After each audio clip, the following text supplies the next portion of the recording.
Now, I was doing sort of a blind resume thing with Chris Brockman over here before you came on. So there's a quarterback in this draft, all right? It's 11-1 on the road as a starter in his college career. College football playoff 2 times, last 2 years. Yep. One of 2 quarterbacks, along with Joe Burrow, to beat Nick Saban at Alabama.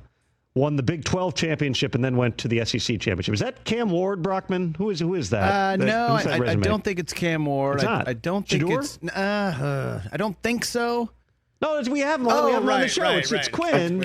It's Quinn. You're a guy on paper. You've accomplished things that are very, very rare, Quinn. And yet here we are, and we've talked ad nauseum about Cam, about Shador, and about Jackson Dart.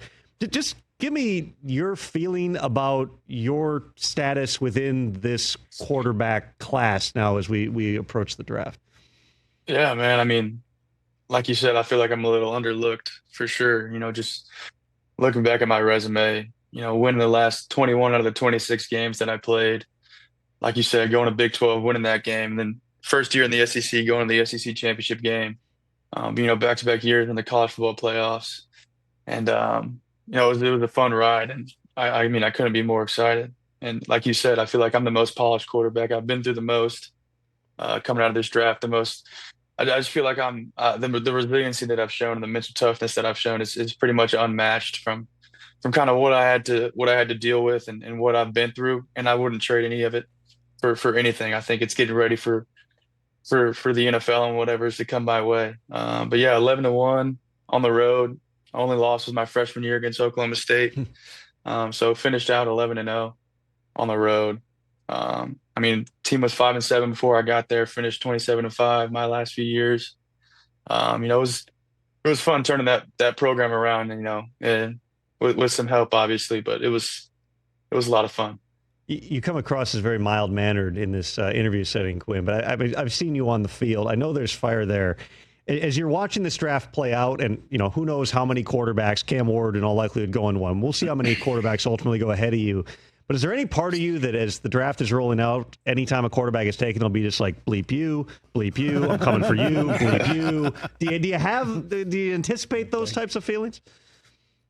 Yeah, I mean, at the end of the day, like you said, I picture myself and I carry myself with a great deal of humility. But at the end of the day, there's definitely a fire in me, and there's like anybody else. There's like I'm not going to be the first quarterback taken, and that's just the reality of it. But at the end of the day, it's something that will never be forgotten for sure.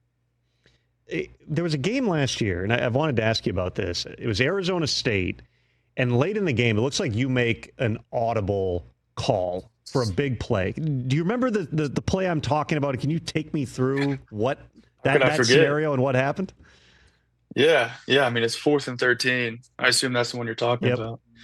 It's 4th and 13. The entire season's on the line for us, and they go to show pressure with both linebackers through the A gap, and they're also going to bring the safety through the A gap. It's a blitz. We call it AAA Fonzie, and we were rolling, and then we were motioning. I was motioning in my slot receiver.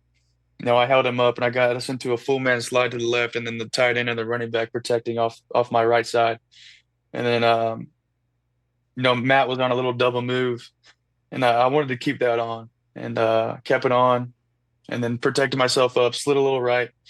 And then we kept the season alive. I mean, it was one season. It was the entire season in one play.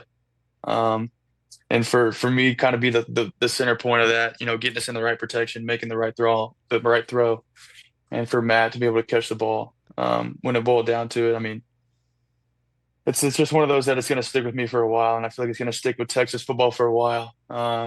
That's just who I am as a player. I'm going to be ready for whatever's thrown my way. So I'll ask you this in the most delicate way possible. Were you supposed to audible? Was that allowed? Is it an okay thing, or if that fails, are you in trouble on multiple levels? No. I mean, I got us in the correct call at the end of the day, and Sark didn't call a timeout, so that just goes to show how much faith he has in me to get us into the right call at that moment in time. And I definitely would not have gotten in trouble. And you won't get in trouble when you make plays like that, so it worked out. Sark, obviously, demonstrated tremendous loyalty to you through the process when everyone in the world constantly, every time there's a game or an incomplete pass or whatever, everyone's saying Arch Manning and play Arch. He stuck with you throughout the process. Just tell me about that relationship between the two of you and how that evolved during your time at Texas. Yeah, I mean, we grew together at the end of the day. He was a great head coach for me, a great mentor for me, and taught me a lot about the game of football itself and really how to play it at a high level and how to play it at the collegiate level. And, I knew that I wanted to be a part of a program where I was going to be developed to where I'd be ready for the moment that I'm stepping into right now and being ready for the league.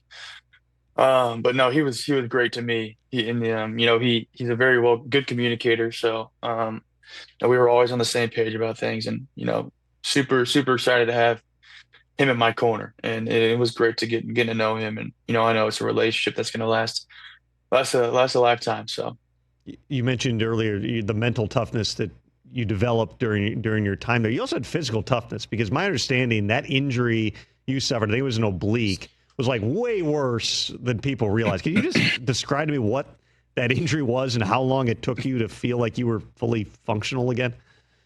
Yeah. So it actually happened against Michigan later in the game. But I just I had to keep playing. I wasn't gonna take myself out. And then during the week in practice, it kind of just got progressively worse and worse and worse. And then against UTSA, it kind of just popped on me.